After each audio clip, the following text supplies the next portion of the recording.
menanggapi hasil panja Badan Legislasi perihal harmonisasi rancangan undang-undang tentang tindak pidana kekerasan seksual dan penetapan sebagai rancangan undang-undang usul DPR, kami fraksi Partai Keadilan Sejahtera menyampaikan catatan-catatan sebagai berikut. Pertama, fraksi PKS mengapresiasi seluruh pimpinan dan anggota panja yang telah mengakomodasi beberapa usulan kami terkait materi muatan RUU TPKS agar penyusunan RUU ini dilakukan secara cermat dan komprehensif, berjiwa nilai-nilai Pancasila dan Undang-Undang Dasar Negara Republik Indonesia 1945. Kedua, fraksi PKS mengutuk keras dan menolak segala bentuk kejahatan seksual. Fraksi PKS mendukung terhadap upaya-upaya pemberatan pidana termasuk pemberlakuan hukuman mati bagi pelaku kejahatan seksual. Fraksi PKS juga sangat mendukung terhadap upaya-upaya penanganan, perlindungan, pemulihan terhadap korban kejahatan seksual.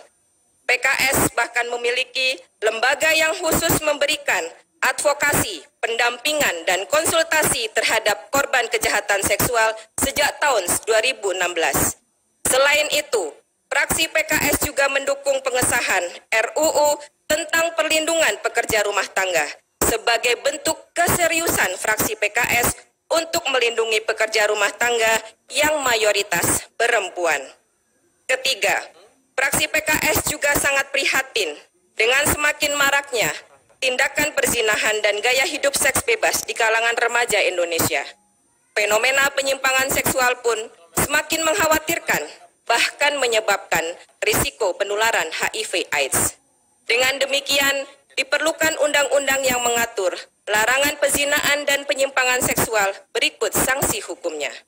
Keempat, berdasarkan putusan Mahkamah Konstitusi dalam perkara nomor 46/PUU 14/2016 yang diajukan oleh AILA Indonesia bersama sejumlah pihak, Mahkamah Konstitusi sudah menegaskan agar langkah perbaikan perlu dibawa ke pembentuk undang-undang untuk melengkapi pasal-pasal yang mengatur tentang delik kesusilaan tersebut.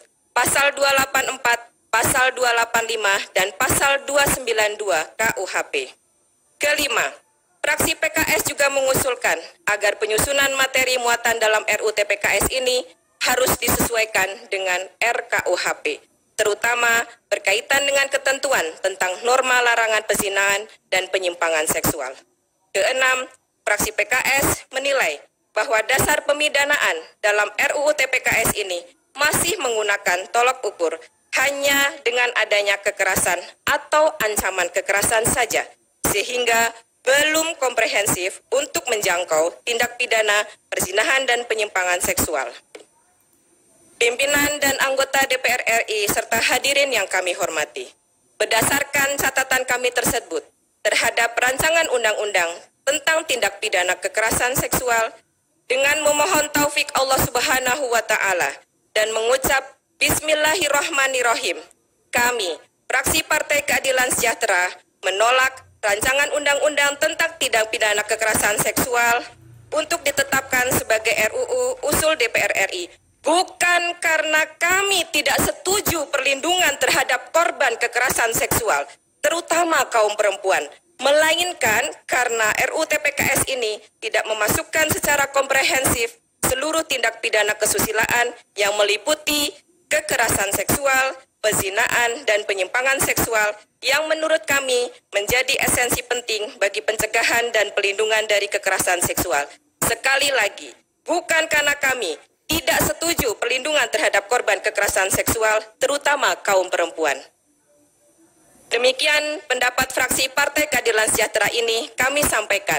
Semoga rapat paripurna hari ini memperoleh kesimpulan yang terbaik sebagai ikhtiar kita untuk menyusun undang-undang yang komprehensif, memberikan perlindungan berkaitan dengan tindak pidana kesusilaan. Semoga Allah Subhanahu wa Ta'ala meridhoi dan mencatat ikhtiar kita bersama dalam rapat ini sebagai bagian dari amal terbaik kita untuk kemajuan bangsa dan negara Indonesia tercinta. Atas perhatian pimpinan dan anggota DPR RI serta hadirin sekalian, kami ucapkan terima kasih.